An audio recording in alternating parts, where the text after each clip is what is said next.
Hi, I'm Ellie, and this is your weekly theatre news recap, the only way to get your UK theatre news, if you want it given to you in the most chaotic way possible. We have loads of news this week. We got quite a bit of casting, a few new shows, but mostly casting, a lot of casting. We love casting. So if you want to stay up to date with UK West End touring theatre, make sure you hit subscribe because I do these every single week. But let's start as we always do with our casting news. And let's head to the West End straight away, where we have the first half of the 222 cast. They're sticking to the 2 in their name because they have announced 2 cast members. And they are Stacey Dooley, who's going to be playing the role of Jenny, and James Buckley, who's going to be playing the role of Ben.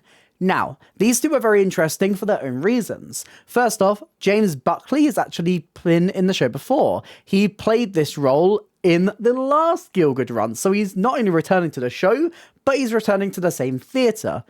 And Stacey Dooley continues a trend for 222 casting, where we are seeing someone who doesn't have much acting experience in a leading role. Stacey Dooley is more of a journalist and a presenter, and like someone like Cheryl who's done this show, this is her stage and acting debut. So we'll just have to wait and see what these two are like in the show, and wait and see for the other 2 cast members.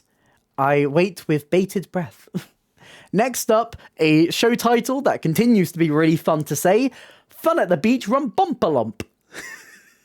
They've announced their casting, and they are Bradley Adams, who is in the ensemble, as well as Dixie Newman, and our leading cast members, Tom Babbage as Joe, Ellie Clayton as Mary Jo, Damian James as Dickie, Janice Landry as Chastity, Katie Oxman as Chicky, and Jack Whittle as Dude. We also have the writer, Martin Landry, who's going to be in the cast as the announcer.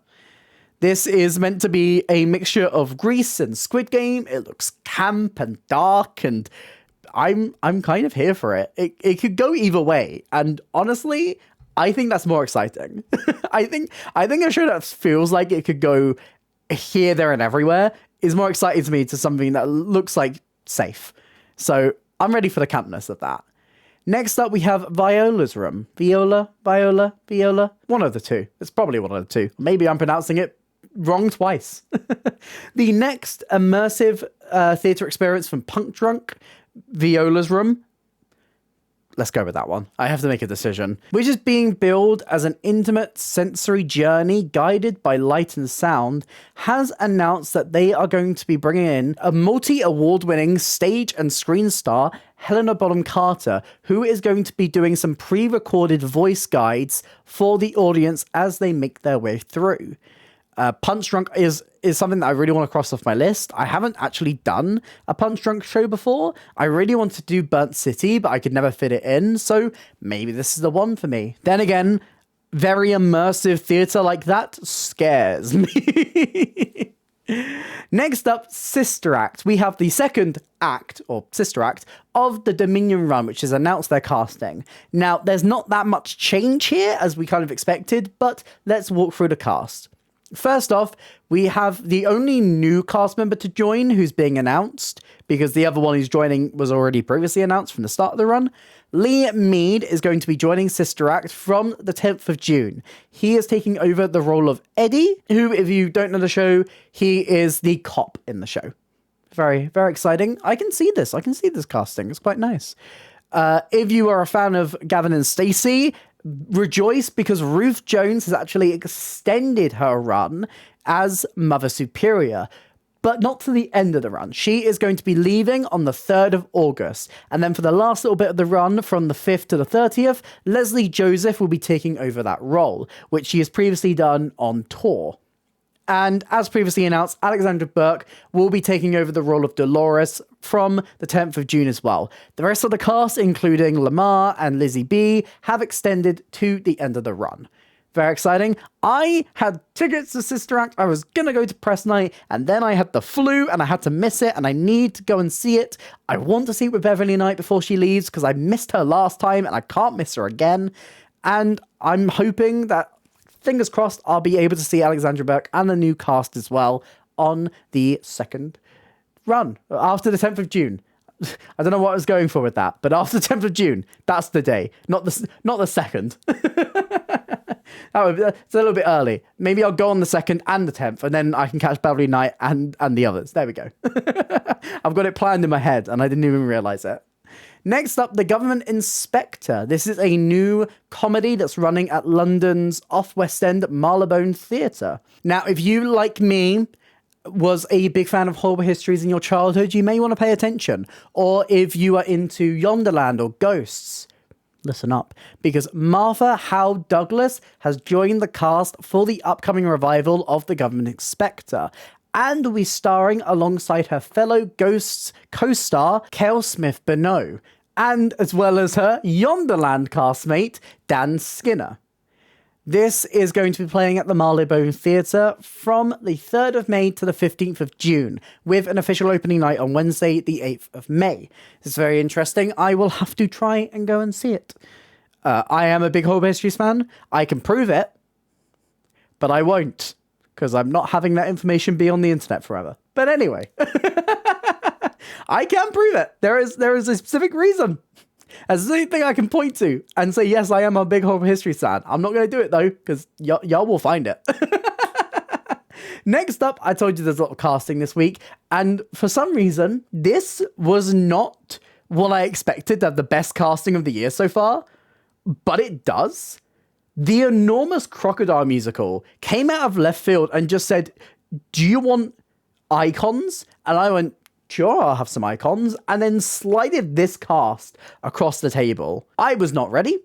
I was not prepared for how good this casting is.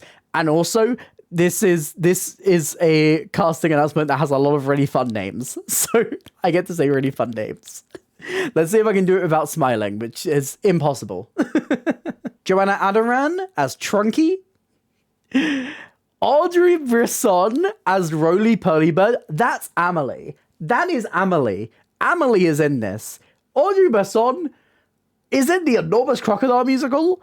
What? And then we have Melinda Paris from Little Big Things as the Enormous Crocodile. What? And then if you want even stronger casting, we have Nwan Hugh Piedra, who is Rumpy Pumpy. That is such a silly name for a fantastic actor. He was in Lord of the Rings. He was in Life of Pi. Why is he in this? Why has this show got such good casting? I don't get it. And we also have Elise Zavu, who is Mugglewump / teacher. These names, I can't get over it. I can't get over it. I don't understand why this cast had to be so good, but oh my god, they did it. They did it. Congratulations. You have the best cast of the year. Non-ironically, I wish I was joking. This cast is fantastic. And I likely wasn't going to try, but I kind of have to go see the Enormous Crocodile musical now. I don't normally do children's theatre, but with that cast, I'll do anything. This is going to be at the Regent's Park Open Air Theatre this summer, running alongside their shows in the mornings. So I guess I've got to do a 2-show day with this and whatever's on. I think 12th night. Yes. Wow. What a cast.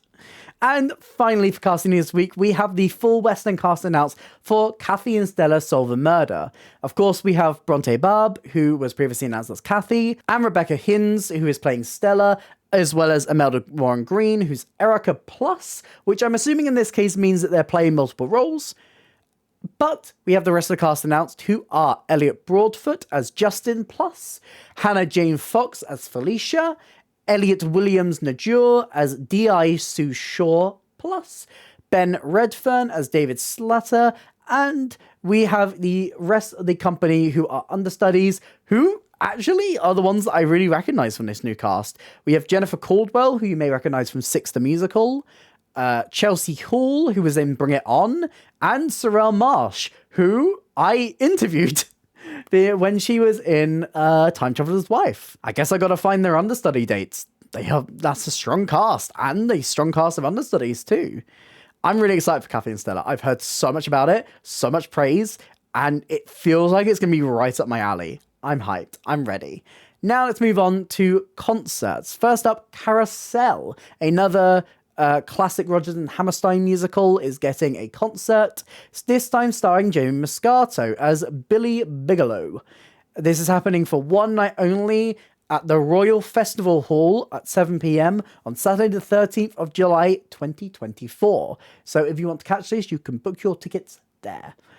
And we have two concerts I want to talk about, or two one-night only shows really, is more of what they're going for, which are happening at the Other Palace's studio.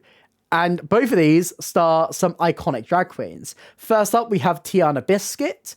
In her new show, everybody is talking about Tiana, which is a one-night show celebrating Tiana's love of musical theatre, accompanied by pianist Luca Crawford. This is happening on Thursday, the 4th of July, 2024.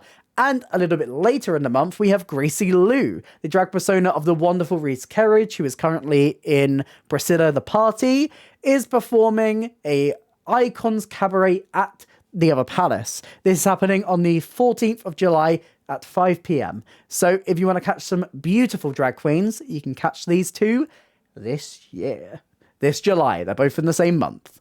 And let's head into our miscellaneous news, where we actually get to celebrate two extensions. First off, a show that I didn't think was going to extend, but I'm really glad it has. Two Strangers has extended into August 31st, 2024. It's so lovely to see new British musicals get an extension as well. I mean, the fact that it's in the West End alone is something to celebrate, but the fact that it's doing well enough to extend is wonderful to see. You have to go and see Two Strangers, a lovely rom-com musical. And Here and Now, the Steps musical has added another week to its run in Birmingham. It was one of the best-selling shows that venue has ever had, and now runs from the 9th to the 30th of November, and sets up a good potential future for this show. But that is all our miscellaneous news, and we can finish out today's weekly news recap with our transfers and new productions. I'm doing kind of well this week. Let's head in, and hopefully I won't screw anything up. First off, Macbeth. David Tennant and Cush Jumbo are going to be reprising their roles in the Donmar version of Macbeth, which is transferring to the West End. This is not only seeing David Tennant and Cush Jumbo returning, but also the entire cast who were at the Donmar are coming back. If I had a nickel for every Donmar transfer this year that saw the entire original Donmar cast return, I'd have 2 nickels, which isn't a lot, but it's weird it's happened twice. This is going to the Harold Pinter Theatre from the 1st of October until the 14th of December 2024. As an absolutely massive Doctor Who fan, as someone who was obsessed with Doctor Who as a kid, I am so excited for this, and I can't wait to try and get some cheap tickets because I am poor. Next up, we're getting a new version of 1984, based on George Orwell's dystopian novel of the same name. This is going on a UK tour and is being directed by Lindsay Posner. This is going to premiere at the Theatre Royal Bath from the 20th to the 28th of September, and going on a full UK tour with dates and venues still be announced, so I don't have to read off a bunch of theatre names this week. Huzzah! Hooray! I get a week off. Next week there's going to be like 10 different casting news for UK tours, and I'm going to have to read off so many city names, but for 1 week, I get a breather. This is wonderful. Next up, Dorian. After seeing Dorian Gray this week, they came out that they're doing a Dorian Gray musical, which is really interesting. Dorian the musical is going to be having its world premiere at the Southwark Playhouse Borough from the 4th of July to the 10th of August. This is a new vision of the piece, following the journey of Dorian Gray, who in this version is a young musician who experiences overnight success only to confront the dark side of his desires. Taking on the role of Dorian is Alfie Friedman, and further casting is to be announced. This sounds really interesting. I'd like to see what this musical does with this new idea. It's kind of riffing on the idea of Dorian Gray instead of being like a very direct adaptation, which I always appreciate. I mean, we saw something like Benjamin Button take a very similar idea of just taking the basics of the story and adapting it and going in their own way, which was done to high success. So who's to say this won't have high success as well? I can't wait to see it. And next up, we have Robin Hood, the pantomime for this year at the London Palladium. This is really strong, and it's really strong because of its casting, which they have announced. Not only is national treasure Jane MacDonald playing Maid Marian alongside Panto royalty Julian Clary as Robin Hood, this sees the return of Panto favourites Paul Zerdin, Nigel Havers, Charlie Stemp, and the icon Rob Madge. We love to see it. Alongside West End stars Marisha Wallace, brilliant, and Tosh Wenango Maud.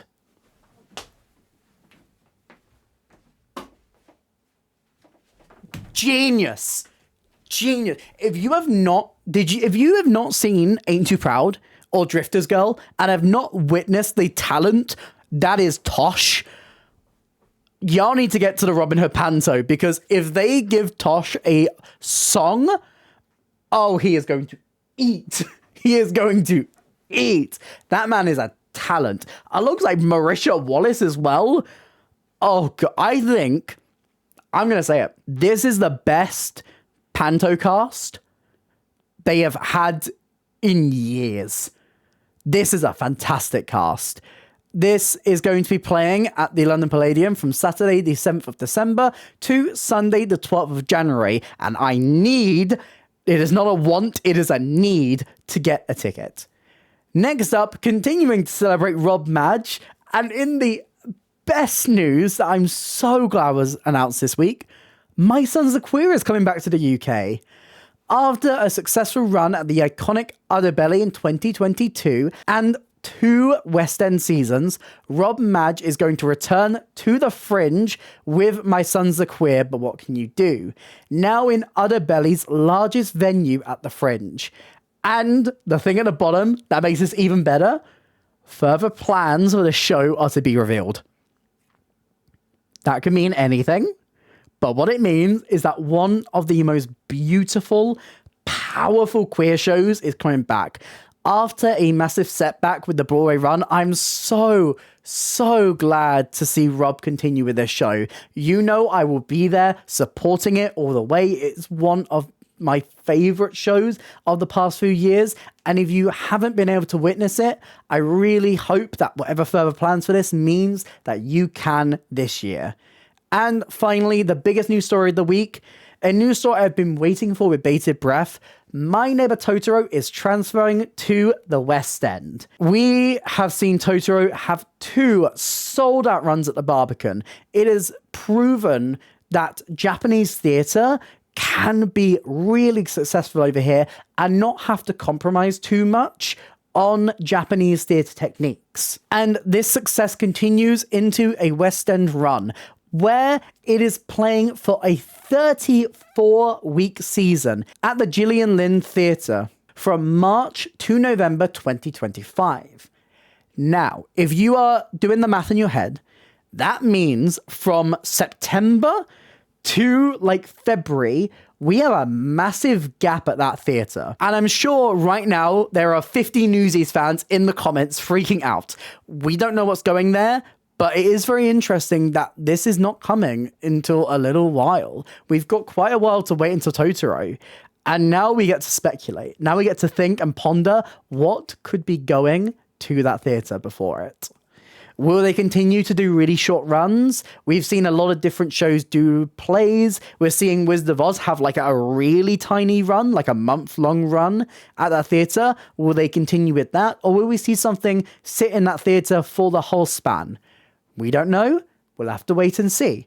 But that is all of your theatre news this week. What are you most excited for? Let me know all your thoughts in the comments down below. If you did enjoy this video, please consider hitting like and subscribe. It really helps me, it helps the channel. Here's some links to some other videos on screen right now and a link to my Instagram and want to drop me a follow over there. But that's it for me today, and I hope to see you next time. Bye.